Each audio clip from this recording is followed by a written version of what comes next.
नमस्कार दोस्तों, मैं देवेंद्र स्वागत करता हूं आप सभी का डीएसपी कोचिंग सेंटर में।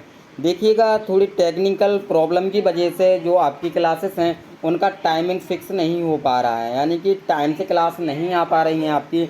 लेकिन हम बहुत जल्दी कोशिश करेंगे कि आपको टाइम टू टाइम क्लास मिलती रहे। ये हमारी जीके जीएस की क्लास है आज, ये फर्स्ट क्लास है और ये क्लास आपकी डेली होगी। जीके जीएस की क्लास आपकी डेली होगी, जिसमें आपकी 50 से 100 क्वेश्चंस डेली के कंप्लीट करवाए जाएंगे। सभी प्रीवियस ईयर क्वेश्चंस रहेंगे। यदि आपने चैनल को सब्सक्राइब नहीं किया है तो आप सभी चैनल को सब्सक्राइब करके रखें और बेल आइकॉन को ऑन करके रखें, ताकि हमारी वीडियोज़ का नोटिफिकेशन आप सभी को सबसे पहले मिलता रहे। और आप सभी वीडियो को ज़्यादा से ज़्यादा शेयर कीजिएगा अपने दोस्तों के पास, जो भी कॉम्पिटिटिव एग्ज़ाम की तैयारी कर रहे हैं, चाहे भाई एसएससी हो, रेलवे हो, बैंक हो, दिल्ली पुलिस हो, यानी कि सभी कॉम्पिटिटिव एग्ज़ाम की प्रिपरेशन यहाँ पे कराई जाएगी। आपको जीके जीएस का स्टडी मटेरियल कंप्लीट प्रोवाइड करवाया जाएगा। चलिए स्टार्ट करते हैं आज की क्लास। ये हमारी जीके जीएस की फर्स्ट क्लास है। पृथ्वी पर दिन और रात होते हैं। पृथ्वी पर दिन और रात होते हैं, इसका आंसर दीजिएगा सभी। पृथ्वी पर दिन और रात होते हैं, किसके कारण होते हैं? दैनिक गति के कारण, ऑप्शन बी वार्षिक गति के कारण, ऑप्शन सी छमाही गति के कारण, ऑप्शन डी तिमाही गति के कारण। इसका आंसर कमेंट करेंगे सभी साथी। पृथ्वी पर दिन और रात होते हैं, तो देखिएगा जिनका भी आंसर ऑप्शन नंबर ए आ रहा है दैनिक गति के कारण, तो उनका बिल्कुल राइट है, यानी बिल्कुल करेक्ट आंसर है। पृथ्वी पर दिन और रात दैनिक गति के कारण होते हैं, याद रखना है सभी को। चलिए देखते हैं प्रश्न संख्या दूसरी। सबसे बड़ा ग्रह है, सबसे बड़ा ग्रह है, इसका आंसर दीजिएगा सभी। सबसे बड़ा ग्रह है तो देखिएगा बृहस्पति है जो सबसे बड़ा ग्रह है। याद रखेंगे सभी, जिन्होंने ऑप्शन नंबर ए आंसर दिया उनका बिल्कुल करेक्ट आंसर है। सबसे बड़ा ग्रह है बृहस्पति। चलिए देखते हैं क्वेश्चन नंबर थर्ड। सबसे छोटा ग्रह है, सबसे छोटा ग्रह है, इसका आंसर कमेंट करें सभी। सबसे छोटा ग्रह है तो ऑप्शन नंबर सी बुध। याद रखेंगे सभी, जो सबसे छोटा ग्रह है कौन सा है? बुध है। चलिए देखते हैं क्वेश्चन नंबर 4, इसका आंसर कमेंट करेंगे सभी साथी हमारे। अगुलहास धारा किस महासागर में बनती है? अगुलहास धारा किस महासागर में बनती है? तो option number B right answer हो जाएगा, हिंद महासागर में। याद रखेंगे सभी, अगुलहास धारा हिंद महासागर में बनती है, जो कि वेरी वेरी इंपॉर्टेंट है आपकी परीक्षा के लिए, बार बार रिपीट हुआ है ये क्वेश्चन। चलिए देखते हैं नेक्स्ट, इसका आंसर कीजिएगा कमेंट। पृथ्वी का सबसे भीतर वाला भाग करोड़ किसका बना होता है?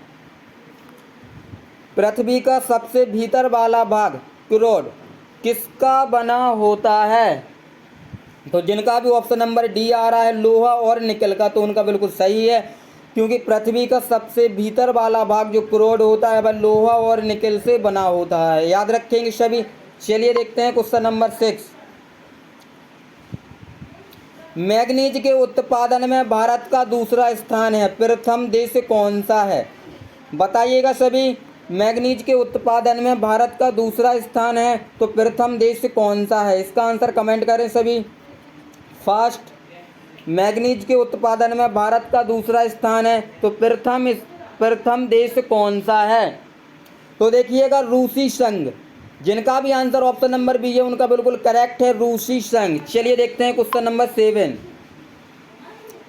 निम्नांकित में से कौन देश कोयले का सबसे बड़ा उत्पादक है? निम्नांकित में से कौन सा देश कोयले का सबसे बड़ा उत्पादक है? इसका आंसर कमेंट करें सभी। तो जिनका भी ऑप्शन नंबर सी आ रहा है अमेरिका, उनका बिल्कुल राइट है, क्योंकि जो अमेरिका है कोयले का सबसे बड़ा उत्पादक देश है। याद रखेंगे सभी। चलिए देखते हैं क्वेश्चन नंबर 8। इनमें किसको जापान का मैनचेस्टर कहा जाता है? इनमें से किसको जापान का मैनचेस्टर कहा जाता है? सभी साथी हमारे कमेंट्स करेंगे आंसर। इनमें से किसको जापान का मैनचेस्टर कहा जाता है? क्वेश्चन नंबर 8 का राइट आंसर क्या हो जाएगा? फास्ट कमेंट करें सभी। तो जिनका भी आंसर ए आ रहा है ओसाका, उनका बिल्कुल राइट आंसर है। चलिए देखते हैं क्वेश्चन नंबर 9। देखिएगा आपकी परीक्षा के लिए वेरी वेरी इंपॉर्टेंट क्वेश्चन आ चुका है।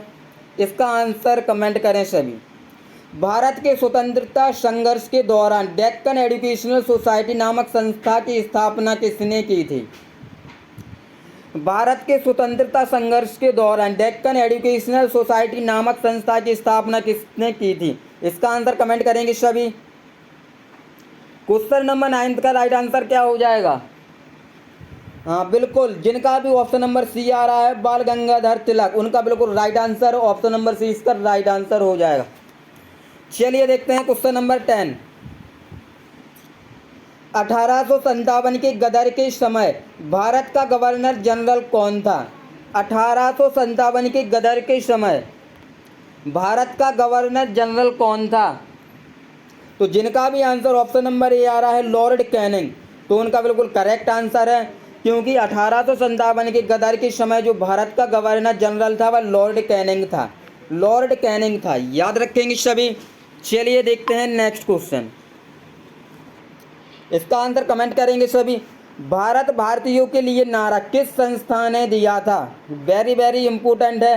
भारत भारतीयों के लिए नारा किस संस्था ने दिया था? इसका आंसर कमेंट करेंगे सभी। बहुत अच्छे, फास्ट आंसर कमेंट कीजिए।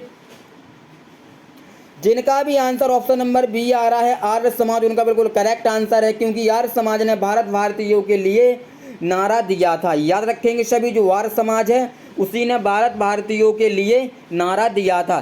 चलिए देखते हैं नेक्स्ट। विंध्याचल और सतपुड़ा पहाड़ियों के बीच से होकर बहने वाली नदी है। विंध्याचल और सतपुड़ा पहाड़ियों के बीच से होकर बहने वाली नदी है। इसका आंसर कमेंट करेंगे सभी। विंध्याचल और सतपुड़ा पहाड़ियों के बीच से होकर बहने वाली नदी है, तो कौन सी है? नर्मदा। याद रखेंगे सभी, ऑप्शन नंबर इसका राइट आंसर हो जाएगा। जो नर्मदा नदी है ये विंध्याचल और सतपुड़ा पहाड़ियों के बीच से होकर बहती है। वेरी वेरी इंपॉर्टेंट है आपके एग्जाम के लिए, बिल्कुल दिमाग में इसको रख लेना अच्छे से। चलिए देखते हैं नेक्स्ट। देखिएगा, इन्वेस्टर प्रोटेक्शन फंड किस संस्था ने स्थापित किया? इन्वेस्टर प्रोटेक्शन फंड किस संस्था ने स्थापित किया? और क्वेश्चन नंबर 13 का आंसर क्या हो जाएगा? फर्स्ट कमेंट कीजिएगा सभी। क्वेश्चन नंबर 13 का राइट आंसर क्या हो जाएगा? इन्वेस्टर प्रोटेक्शन फंड किस संस्था ने स्थापित किया? तो जिसका भी आंसर ऑप्शन नंबर सी आ रहा है उनका बिल्कुल करेक्ट है, क्योंकि सेबी ने, याद रखेंगे सभी, जो सेबी है सेबी ने इन्वेस्टर प्रोटेक्शन फंड स्थापित किया था। चलिए देखते हैं अगला प्रश्न। कुंडापुर एवं करवार कच्छ वनस्पति स्थान कहाँ स्थित है? कुंडापुर एवं करवार कच्छ वनस्पति स्थान कहाँ स्थित है? क्वेश्चन नंबर 14 का सभी आंसर बताएंगे। फर्स्ट कमेंट कीजिएगा। कुंडापुर एवं करवार कच्छ वनस्पति स्थान कहाँ स्थित है? तो ऑप्शन नंबर बी कर्नाटक राज्य में। याद रखेंगे सभी, ऑप्शन नंबर बी बिल्कुल राइट आंसर हो जाएगा, कर्नाटक राज्य में। चलिए देखते हैं नेक्स्ट। देखिएगा, भारत की प्रथम बहुउद्देशीय परियोजना किस नदी पर बनाई गई थी? भारत की प्रथम बहुउद्देशीय परियोजना किस नदी पर बनाई गई थी? इसका आंसर कमेंट करेंगे सभी। भारत की प्रथम बहुउद्देशीय परियोजना किस नदी पर बनाई गई थी? क्वेश्चन नंबर 15 का राइट आंसर क्या हो जाएगा? तो देखिएगा, यमुना नदी पर बनाई गई थी। याद रखेंगे सभी, जो बहुउद्देशीय परियोजना है यह यमुना नदी पर बनाई गई थी। यानी जिनका भी आंसर ऑप्शन नंबर डी आ रहा है उनको बिल्कुल करेक्ट है। चलिए देखते हैं नेक्स्ट। भारत में प्रथम स्थापित परमाणु संयंत्र एटॉमिक प्लांट कौन सा है? भारत में प्रथम स्थापित परमाणु संयंत्र यानी एटॉमिक प्लांट कौन सा है? इसका आंसर कमेंट करेंगे सभी। क्वेश्चन नंबर 16 का आंसर क्या हो जाएगा? तो देखिएगा, तारापुर परमाणु संयंत्र, तारापुर एटॉमिक प्लांट। याद रखेंगे सभी, ऑप्शन नंबर ए बिल्कुल करेक्ट आंसर हो जाएगा। चलिए देखते हैं क्वेश्चन नंबर 17। यूनाइटेड किंगडम यानी यूके में शामिल है, यूनाइटेड किंगडम में शामिल है। इसका आंसर कमेंट करेंगे सभी क्वेश्चन नंबर 17 का। तो जिनका भी आंसर ऑप्शन नंबर डी आ रहा है तो बिल्कुल करेक्ट है, क्योंकि उत्तरी आयरलैंड तथा वेल्स, यहाँ पर देखिएगा इसका जो ऑप्शन है वो मिसप्रिंट है, यहाँ पर बी है, क्योंकि जो यूनाइटेड किंगडम यानी यूके में इंग्लैंड, उत्तरी आयरलैंड तथा वेल्स शामिल है, यानी कि ए और बी दोनों आपके राइट आंसर हो जाएंगे। यहाँ पर देखिएगा ऑप्शन नंबर डी बिल्कुल करेक्ट आंसर होगा, जिसमें ए एंड बी, ठीक है, यानी यूनाइटेड किंगडम यूके में इंग्लैंड तथा उत्तरी आयरलैंड तथा वेल्स शामिल है, यानी ऑप्शन नंबर ए और बी बिल्कुल करेक्ट हो जाएगा। तो ऑप्शन नंबर डी इसका बिल्कुल राइट आंसर हो जाएगा, क्योंकि ये और बी ऑप्शन दोनों सही है। चलिए देखते हैं क्वेश्चन नंबर 18। देखिएगा, आगरा शहर को किसने बसाया? वेरी इंपॉर्टेंट है आपके एग्जाम के लिए। आगरा शहर को किसने बसाया? क्वेश्चन नंबर 18 का आंसर करेंगे सभी। तो देखिएगा, सिकंदर लोदी ने, याद रखेंगे सभी, ऑप्शन नंबर ए बिल्कुल करेक्ट आंसर हो जाएगा। आगरा शहर को सिकंदर लोदी ने बसाया। चलिए 19 का आंसर कमेंट करें सभी। राष्ट्रीय प्रतीक के निचले भाग में उत्कीर्णित शब्द सत्यमेव जयते किस संदर्भ से लिया गया है? राष्ट्रीय प्रतीक के निचले भाग में उत्कीर्णित शब्द सत्यमेव जयते किस संदर्भ से लिए गए हैं? इसका आंसर कमेंट करेंगे सभी क्वेश्चन नंबर 19 का। तो जिनका भी आंसर ऑप्शन नंबर सी आ रहा है, मुंडको उपनिषद, उनका आंसर बिल्कुल करेक्ट है। उनका आंसर बिल्कुल करेक्ट है, ऑप्शन नंबर सी, मुंडको उपनिषद से सत्यमेव जयते लिया गया है। चलिए देखते हैं क्वेश्चन नंबर 20। अशोक के शिलालेखों की लिपि क्या है? अशोक के शिलालेखों की लिपि क्या है? इसका आंसर कमेंट करेंगे सभी। क्वेश्चन नंबर 20 का राइट आंसर क्या हो जाएगा? अशोक के शिलालेखों की लिपि क्या है? तो जिनका भी ऑप्शन नंबर बी आ रहा है उनका बिल्कुल करेक्ट आंसर है, क्योंकि ब्राह्मी, जो ब्राह्मी है अशोक के शिलालेखों की लिपि है। चलिए देखते हैं क्वेश्चन नंबर 21। बिहू निम्नलिखित में से किसका लोकप्रिय उत्सव है? जो बिहू है निम्नलिखित में से किसका लोकप्रिय उत्सव है? इसका आंसर कमेंट करेंगे सभी। वेरी इंपॉर्टेंट है। बिहू निम्नलिखित में से किसका लोकप्रिय उत्सव है? क्वेश्चन नंबर 21 का आंसर करेंगे सभी। तो असम राज्य का एक लोकप्रिय उत्सव है, याद रखेंगे सभी, असम राज्य का। चलिए देखते हैं नेक्स्ट प्रश्न। विवेकानंद रॉक मेमोरियल कहाँ स्थित है? क्वेश्चन नंबर 22 का सभी आंसर देंगे। विवेकानंद रॉक मेमोरियल कहाँ स्थित है? Option number A Andaman Nicobar, option number B Lakshadweep, option number C Kerala, option number D Tamil Nadu. First answer करेंगे सभी कमेंट्स में। विवेकानंद रॉक मेमोरियल कहाँ स्थित है? तो जिनका भी आंसर ऑप्शन नंबर डी आ रहा है तमिलनाडु, उनका बिल्कुल करेक्ट आंसर है, क्योंकि rock memorial, Vivekananda rock memorial Tamil Nadu में स्थित है, याद रखेंगे सभी। चलिए देखते हैं क्वेश्चन नंबर 23। महात्मा गांधी को राष्ट्रपिता के रूप में उल्लेख सबसे पहले किसने किया था? महात्मा गांधी को राष्ट्रपिता के रूप में उल्लेख सबसे पहले किसने दिया था? क्वेश्चन नंबर 23 का आंसर करेंगे सभी।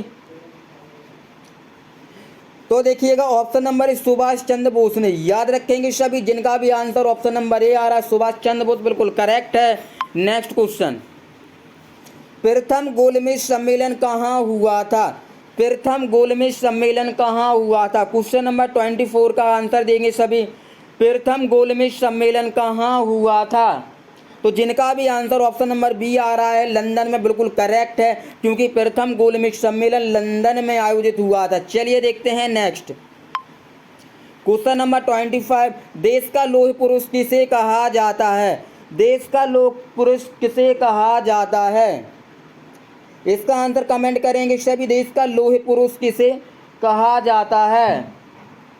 तो जिनका भी आंसर ऑप्शन नंबर ए आ रहा है सरदार पटेल, बिल्कुल करेक्ट आंसर है, क्योंकि सरदार पटेल को देश का लौह पुरुष कहा जाता है। चलिए देखते हैं क्वेश्चन नंबर 26। महात्मा गांधी जी को अधनंगा फकीर किसने कहा? महात्मा गांधी जी को अधनंगा फकीर किसने कहा? तो चर्चिल ने कहा, याद रखेंगे सभी। जिनका भी आंसर सी आया है बिल्कुल करेक्ट है उनका। महात्मा गांधी जी को अधनंगा फकीर चर्चिल ने कहा था। चलिए देखते हैं क्वेश्चन नंबर 27। महात्मा गांधी निम्नलिखित में से किन से अधिक प्रभावित थे। क्वेश्चन नंबर 27 का करेक्ट आंसर करेंगे सभी। महात्मा गांधी निम्नलिखित में से किन से अधिक प्रभावित थे। 27 का आंसर करेंगे सभी। फर्स्ट तो देखिएगा लियो टॉलस्टॉय ने, याद रखेंगे सभी। लियो टॉलस्टॉय से महात्मा गांधी सबसे अधिक प्रभावित थे, याद रखेंगे सभी। जिनका भी ऑप्शन नंबर बी आ रहा है बिल्कुल करेक्ट आंसर है। चलिए देखते हैं क्वेश्चन नंबर 28। महात्मा गांधी जी का जन्म हुआ था, महात्मा गांधी जी का जन्म कब हुआ था। 28 का आंसर करेंगे, सॉरी हाँ 28 का आंसर करेंगे सभी फास्ट। तो 1869 में 1869 में महात्मा गांधी जी का जन्म हुआ था, याद रखेंगे सभी। चलिए देखते हैं नेक्स्ट। पंजाब केसरी के नाम से कौन विख्यात थे। पंजाब केसरी के नाम से कौन विख्यात थे। तो लाला लाजपत राय, याद रखेंगे सभी। Lala Lajpat Rai, option number D बिल्कुल करेक्ट आंसर हो जाएगा। चलिए देखते हैं क्वेश्चन नंबर 30। निम्नलिखित में से कौन सी गंगा की सहायक नदी नहीं है। निम्नलिखित में से कौन सी गंगा की सहायक नदी नहीं है। क्वेश्चन नंबर 30 का करेक्ट आंसर करेंगे सभी, क्योंकि वेरी वेरी इंपॉर्टेंट है आपके एग्जाम के लिए। निम्नलिखित में से कौन सी गंगा की सहायक नदी नहीं है। तो सुरबड़ रेखा गंगा की सहायक नदी नहीं है। जिनका भी आंसर ऑप्शन नंबर ए आ रहा है उनका बिल्कुल करेक्ट है। चलिए देखते हैं क्वेश्चन नंबर 31। किस राज्य की सीमा चीन से जुड़ी हुई है।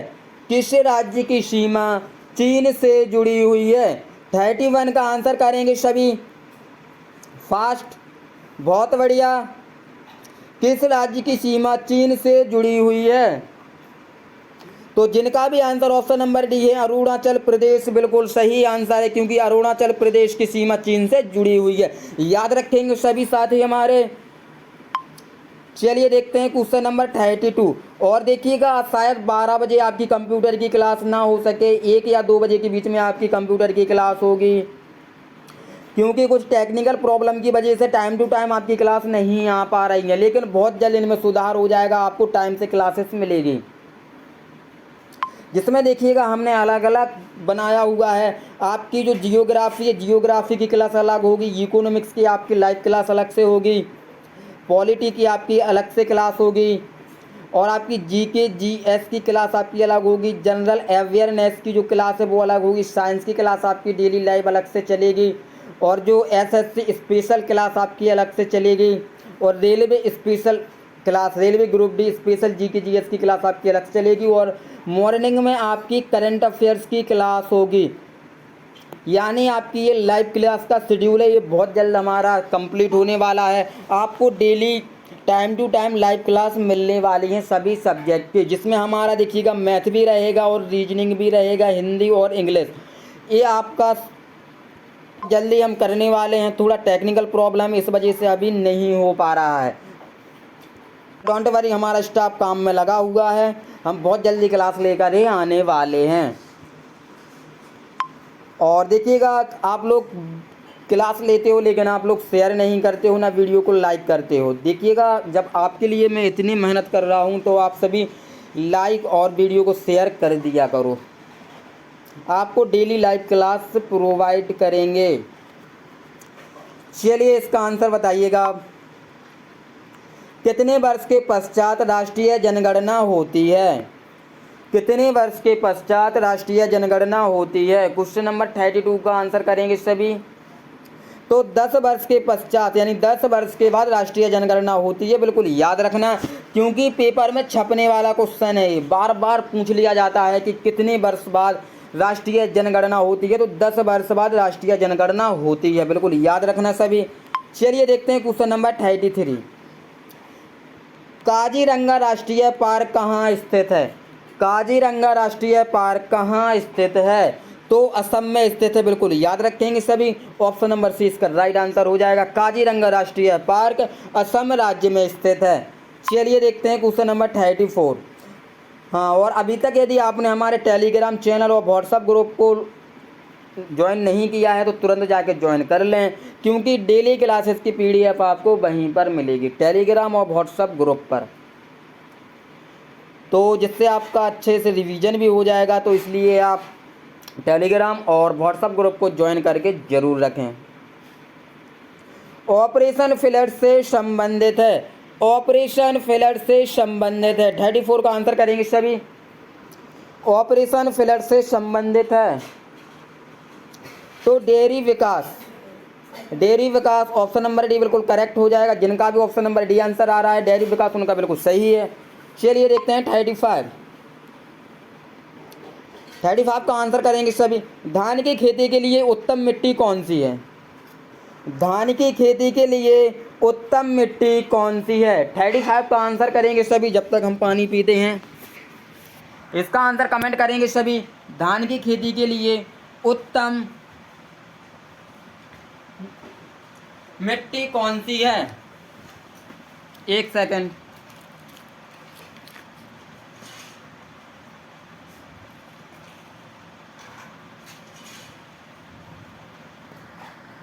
तो जिनका भी ऑप्शन नंबर सी आ रहा है दोमट मिट्टी, बिल्कुल सही आंसर है, क्योंकि जो दोमट मिट्टी है धान की खेती के लिए बहुत ही अच्छी मिट्टी यानी कि उत्तम मिट्टी है।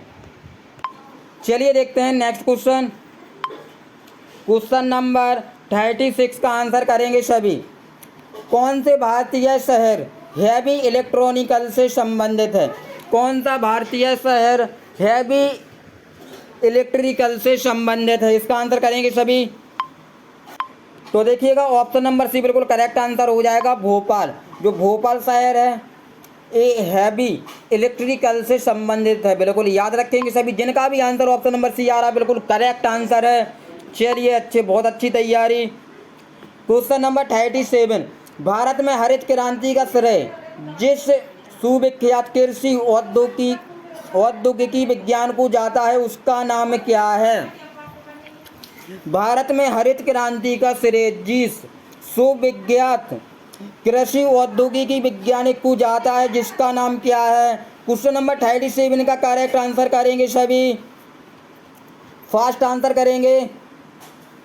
तो देखिएगा डॉक्टर वर्गीस कुरियन, याद रखेंगे सभी साथी। हमारे ऑप्शन नंबर सी जिनका भी करेक्ट आ रहा है बिल्कुल राइट आंसर है, बहुत अच्छे, डॉक्टर वर्गीस कुरियन। चलिए देखते हैं क्वेश्चन नंबर 38। राणा प्रताप सागर संबंधित है, राणा प्रताप सागर संबंधित है। क्वेश्चन नंबर 38 का आंसर करेंगे सभी मित्र हमारे।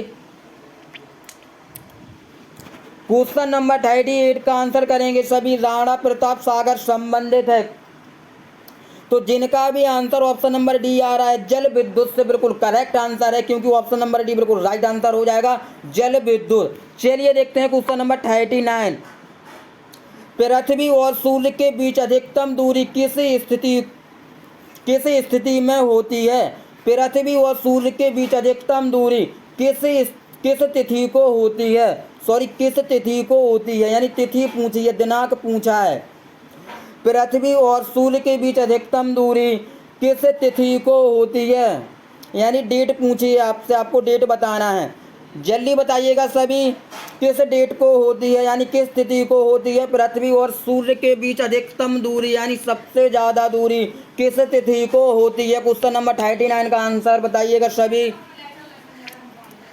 Very good, fast. तो जिनका भी आंसर 4 जुलाई आ रहा है बिल्कुल करेक्ट हो, option number C correct answer हो जाएगा, क्योंकि 4 जुलाई को पृथ्वी और सूर्य के बीच अधिकतम दूरी होती है। चलिए देखते हैं क्वेश्चन नंबर 40। भारत के राज्य चिन्ह में प्रयुक्त होने वाले शब्द सत्यमेव जयते किस उपनिषद से लिया गया है? तो मुंडको उपनिषद से, बिल्कुल याद रखना सभी को। क्वेश्चन नंबर 41, इसका आंसर करेंगे सभी। गायत्री मंत्र किस पुस्तक से लिया गया है, यानी किस वेद से लिया गया है? गायत्री मंत्र किस वेद से लिया गया है? तो ऋग्वेद से लिया गया है, याद रखेंगे सभी। 41 का ऑप्शन नंबर एक करेक्ट आंसर हो जाएगा, ऋग्वेद। Very good. चलिए चलते हैं नेक्स्ट पर। इसका आंसर करेंगे सभी। हिंदी किस लिपि में लिखी जाती है?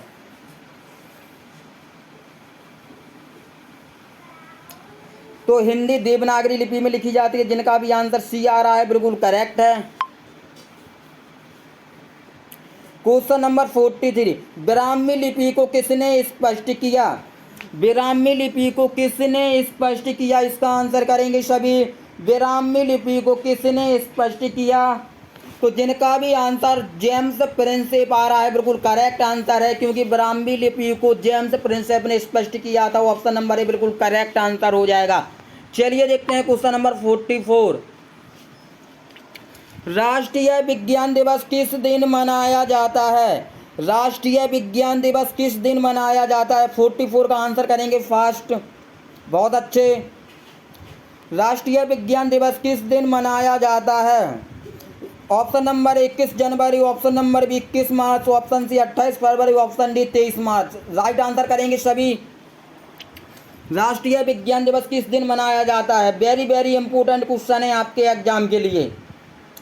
वेरी गुड, बिल्कुल जिनका भी आंसर ऑप्शन नंबर सी आ रहा है 28 फरवरी बिल्कुल करेक्ट आंसर है, क्योंकि राष्ट्रीय विज्ञान दिवस 28 फरवरी को मनाया जाता है। चलिए देखते हैं नेक्स्ट क्वेश्चन, कंप्यूटर साक्षरता दिवस किस दिन मनाया जाता है? देखिएगा ये क्वेश्चन कल हम कंप्यूटर की क्लास में पढ़ चुके हैं। इसका आंसर करेंगे सभी 46 का बिल्कुल 2 दिसंबर। कंप्यूटर साक्षरता दिवस 2 दिसंबर को मनाया जाता है। आप लोगों को ऐसे ही तैयारी करना है, यानी जो क्लास आप एक बार पढ़ लो उसके आंसर आपको रट जाने चाहिए, ठीक है।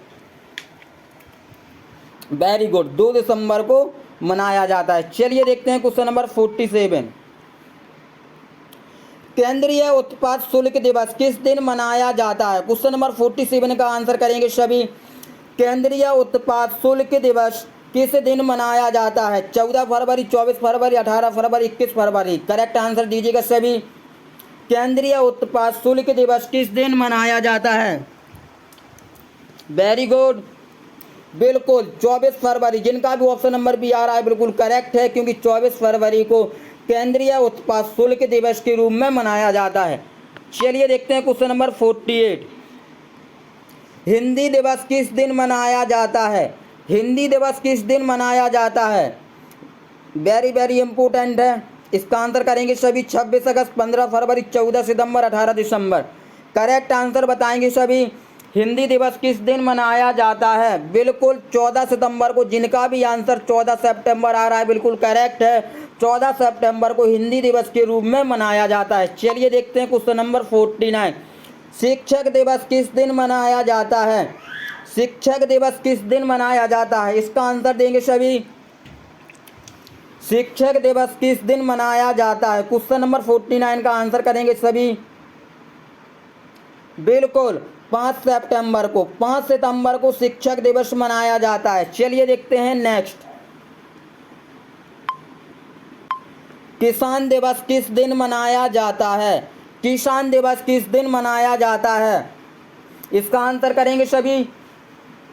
बिल्कुल 23 दिसंबर। 23 दिसंबर यानी 23 दिसंबर को। जिनका भी आंसर ऑप्शन नंबर ये आ रहा है बिल्कुल करेक्ट है। देखिएगा आज की क्लास को यहीं पर ख़त्म करते हैं, यानी इसमें हम जीके जीएस के सभी प्रीवियस ईयर क्वेश्चन जो कि सभी परीक्षाओं के लिए महत्वपूर्ण हैं। आप किसी भी परीक्षा की तैयारी कर रहे हो, मैं बार बार बोल रहा हूँ, वेरी वेरी इंपॉर्टेंट प्रश्न है जीके जीएस के। यानी इस वीडियो में हम 50 क्वेश्चन देखिएगा कंप्लीट कर चुके हैं इस क्लास में। अब जो हमारी नेक्स्ट क्लास होगी उसमें हम 100 क्वेश्चंस लेकर आएंगे आप सभी के लिए, यानी आपको 1500 प्लस क्वेश्चंस करवाएंगे हम जीके जीएस की। आपकी डेली क्लासेस चलेगी प्रीवियस ईयर क्वेश्चंस की, और टॉपिक वाइज क्लासेस देखिएगा हमारी अलग चलेगी। मैंने आपको बताया है कि हमारी जियोग्राफी की अलग, इकोनॉमिक्स की अलग, पॉलिटी की अलग और कॉन्स्टिट्यूशन की अलग। जो संविधान है वो आपको अलग से करवाया जाएगा, इसलिए आप चैनल को सब्सक्राइब करके रखें और डेली क्लासेस में आए। देखिएगा कंप्यूटर की स्पेशल क्लास होगी आपकी, GK GS SSC special class होगी आपकी, और करंट अफेयर आपकी अलग से आपकी क्लास होगी। यानी कि आपको कंप्लीट यहाँ पर कॉम्पिटिटिव एग्जाम का मटेरियल मिलेगा। चलिए, अगर वीडियो अच्छी लगी हो तो लाइक शेयर कमेंट ज़रूर कर दिया करो, और चैनल पर नए हो तो चैनल को सब्सक्राइब कर लो और बेल आइकॉन को भी ऑन कर लो, ताकि वीडियोज़ का नोटिफिकेशन मिलता रहे, आपको क्लास का नोटिफिकेशन सबसे पहले मिलता रहे। चलिए मिलते हैं नेक्स्ट क्लास में। जय हिंद, जय भारत।